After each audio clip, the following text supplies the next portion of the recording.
আমাদের বাংলাদেশ জাতীয়তাবাদী দলের মূল আদর্শ, আমাদের জাতীয়তাবাদী বিশ্বাসী আমরা এই স্মরণ সভায় আজকে আমরা স্মরণ করছি আমাদের দেশের প্রথম রাষ্ট্রপতি শহীদ রাষ্ট্রপতি জিয়া রহমান সাহেবকে।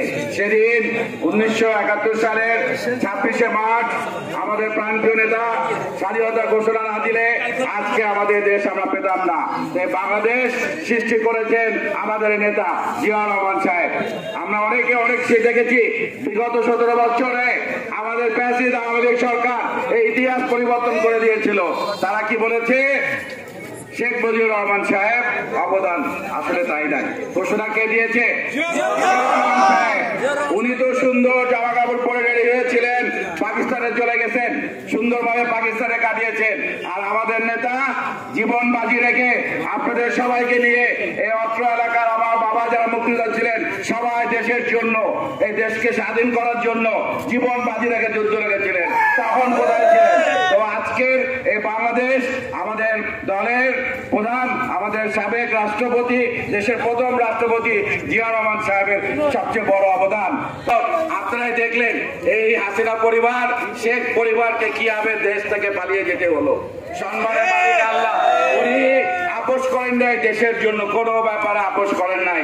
আর শেখ হাসিনা 1/11 সময় কি করেছেন? সে সেনাবাহিনীকে সমর্থন দিয়ে ক্ষমতায় এসেছিলেন। উনি একই অফার এসেছিল কার কাছে? আমাদের দেশটার কাছে। উনি রাজি হন নাই। উনি বলছেন না, আমার আগে, সবার আগে আমার ক্ষমতা না, সবার আগে দেশের স্বার্থ, দেশ আগে।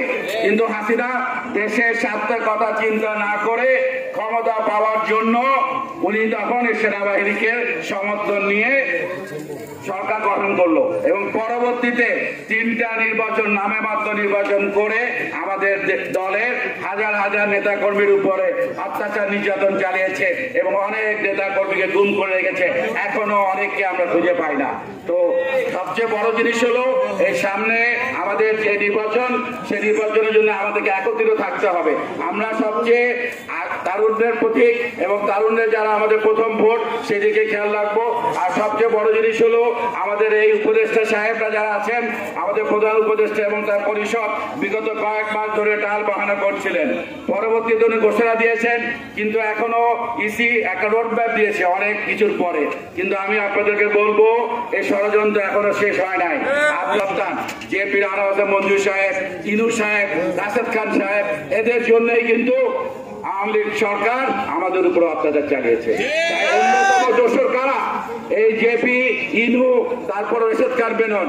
আমরা চাই আজকে এই র্যালি সমাবেশ, পথসভার মাধ্যমে আমরা উপদেষ্টা সাহেবকে বলবো, এখনো জেপি, আনা হোসেন মঞ্জু জেপি এবং জিএম কাদুরের জেপি যারা আছে তারা এখনো ঘুরে বেড়াচ্ছে, তাদেরকে আইনের আওতায় আনতে হবে। পিরোজপুরে যতগুলি আসন আছে আমাদেরকে একতাবদ্ধভাবে লড়াই করতে হবে, যাতে আগামীতে এই 3টা আসন আমরা বেগম খালেদাকে উপহার দিতে পারি। এই আসনের প্রার্থী যেই হোক, আমরা কোনো বহিরাগত লোককে দেখতে চাই না। বিগত 2018 সালে দল আমাকে মনোনয়ন দিয়েছিল, পরে সরব যেটাই হোক দলের ঐক্যর স্বার্থে তখন লেবার পার্টিকে দেওয়া হয়েছিল। আমরা এইসব লেবার পার্টি চাই না। যেই হোক ধানের প্রার্থী হতে হবে। আশা করব আমরা সামনের দিনগুলিতে, সামনের সময় খুবই কম, আমরা তৃণমূল পর্যায়ে আমরা কাজ করব। আমরা জনগণের কাছে যাব, ভোটারদের কাছে যাব এবং সর্বোপরি 31 দফাটা নিয়ে আমাদেরকে বেশি করে বোঝাতে হবে। 31 দফায় প্রতিটি ব্যাপারে আলোকপাত করা হয়েছে। এখানে স্বাস্থ্য বলেন, শিক্ষা বলেন, আপনার সামনে শিল্পায়ন বলেন, সবকিছু নিয়ে এখানে আলোকপাত করা আছে। তো আগামী দিনে ইনশাআল্লাহ আমরা যে সবাই একত্রিত থাকি এবং দেশটা তারেক রহমানের নেতৃত্বে ইনশাআল্লাহ আমরা বাংলাদেশকে সন্ত্রাস মুক্ত, দুর্নীতি মুক্ত দেশ হিসাবে আমরা বিশ্বের বুকে প্রতিষ্ঠিত করতে পারবো। এবং একই সাথে আমরা সবাই মিলে কাজ করে বাংলাদেশকে বা উন্নত রাষ্ট্রে পরিণত করার জন্য একসঙ্গে কাজ করে যাব। 31 দফা বাংলাদেশের জন্য একটা মাইল ফলক। এই 31 দফাগুলি আমরা জনগণের কাছে বুঝিয়ে যাব এবং সবচেয়ে বড় যেটা জিনিস, তরুণ ভোটার ভাই বোনরা যারা আপনারা আছেন, বিগত দিনে আপনারা আওয়ামী ফ্যাসিস্ট সরকারের জন্য কোনো ভোট দিতে পারেন না। আপনারা আমাদের সাথে থাকেন, বিএনপির সাথে থাকেন, ইনশাআল্লাহ বিএনপি আপনাদেরকে সামনে যে 1 বছরের মধ্যে 1.5 কোটি চাকরির ব্যবস্থা করা হবে।